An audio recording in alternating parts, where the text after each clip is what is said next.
Assalamualaikum warahmatullahi wabarakatuh. Perkenalkan, nama saya Arif Miftahudin dengan NPM 2021020285. Prodi Hukum Tata Negara dari kelas C. Izinkan saya di sini untuk menjelaskan tentang pendekatan filsafat hukum untuk memenuhi tugas dari Bapak Hervin Yoki Pradikta MHI sebagai tugas ketiga dari matkul Filsafat Hukum Islam, yaitu yang pertama, ilmu hukum.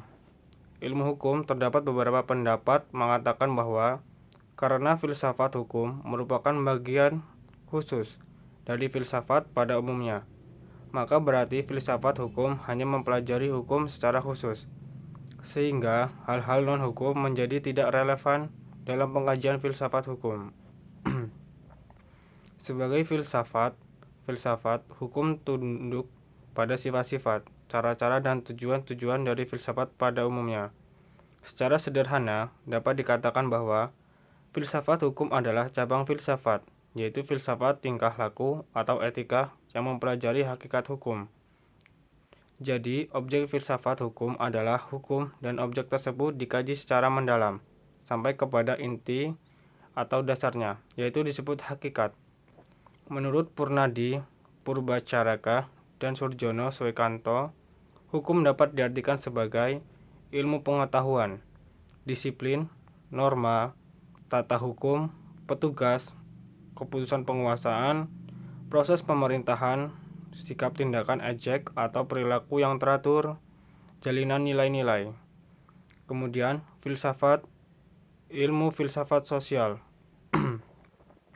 Filsafat sosial merupakan cabang filsafat yang mempelajari persoalan kemasyarakatan secara kritis, radikal, dan komprehensif.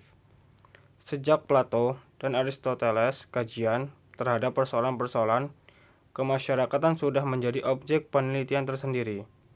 Menurut Plato dan Aristoteles, susunan masyarakat mencerminkan susunan kosmos yang abadi. Pada abad pertengahan, masyarakat Eropa masih memperlihatkan pada pola dasar yang sama, hanya sekedar mengoreksi terhadap paham Plato dan Aristoteles. Kemudian perubahan hukum dan sosial.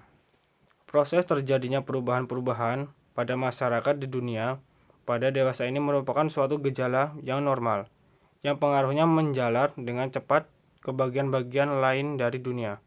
Antara lain berkat adanya komunikasi modern dengan taraf teknologi yang berkembang dengan pesatnya. Kemudian penemuan-penemuan baru di bidang teknologi, terjadi suatu revolusi, modernisasi pendidikan, dan lain-lain. Kejadian yang di suatu tempat dengan cepat dan dapat diketahui oleh masyarakat lain yang bertempat tinggal jauh dari pusat terjadinya peristiwa tersebut. Kemudian, faktor yang mempengaruhi terjadinya perubahan sosial.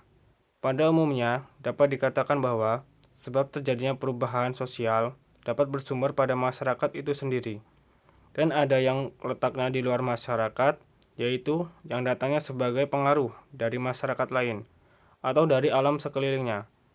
Kemudian, suatu perubahan sosial dapat bersumber pada sebab-sebab yang berasal dari luar masyarakat, misalnya yang berasal dari lingkungan alam, peperangan, pengaruh kebudayaan masyarakat lain, dan sebagainya. Sekian presentasi yang dapat saya sampaikan, kurang lebihnya saya mohon ampun dan mohon maaf. Wassalamualaikum warahmatullahi wabarakatuh.